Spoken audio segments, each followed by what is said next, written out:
My wife dropped her purse onto the kitchen counter and sighed as if the weight of the world had followed her home. "I'm exhausted," she muttered. I understood. She worked long hours just like I did. But that evening my thoughts were somewhere else. "My mom called," I said carefully. "Her arthritis is acting up again.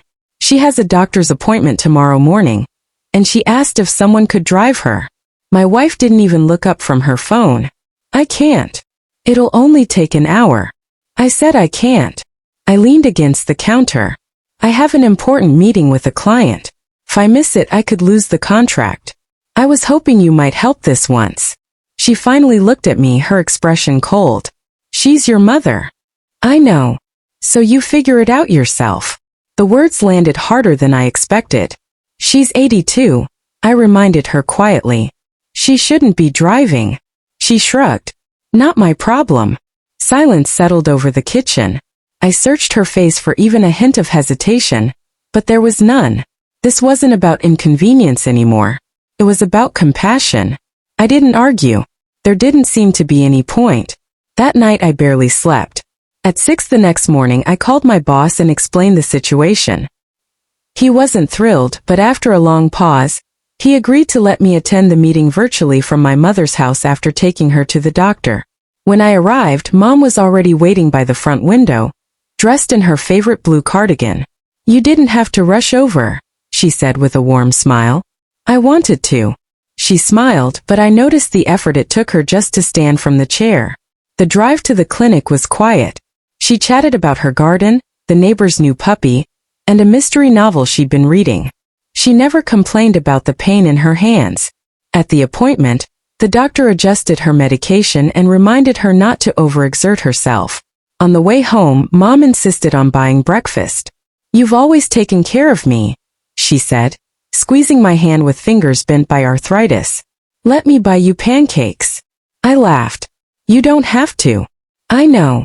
Over coffee, she looked at me for a long moment. "Everything okay at home?" I forced a smile. "Yeah."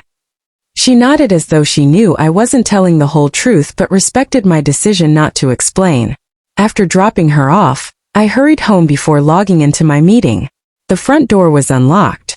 Inside, the house was unusually quiet. "My love," I called. No answer. Then I heard a muffled voice from upstairs. I climbed the steps 2 at a time. There, sitting on the bedroom floor, was my wife. She looked pale. "What happened?" "I slipped in the shower." She winced as she tried to move. "I think I twisted my ankle." I rushed over. "Can you stand?"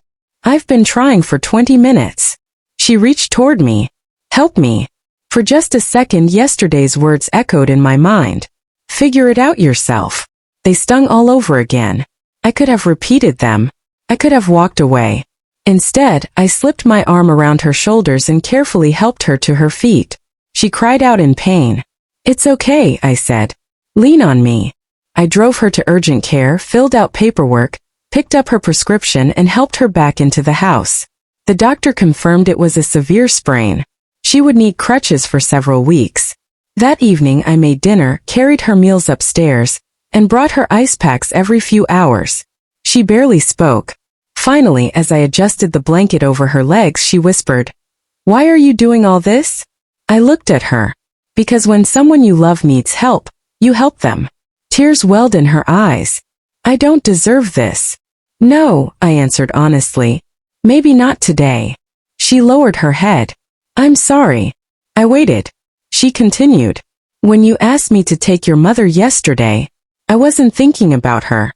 I was only thinking about myself." I remained silent. I kept hearing my own words while I was lying on that bathroom floor. She swallowed hard. "Figure it out yourself." A tear rolled down her cheek. "I was terrified you'd actually leave me there. I couldn't do that." "I know." She covered her face. "I don't know what's happened to me." I gently took her hand. "We all have moments we're not proud of."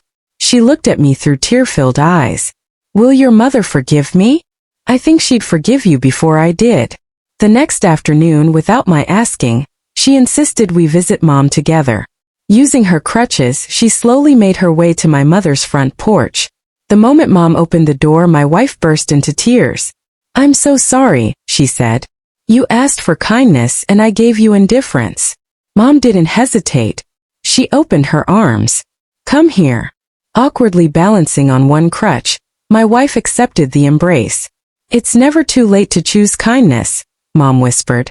Standing there, I realized something simple yet powerful. Character isn't revealed when life is easy. It's revealed in the moments when someone depends on you. And sometimes the greatest lesson doesn't come from being abandoned. It comes from being shown mercy when you deserve judgment instead.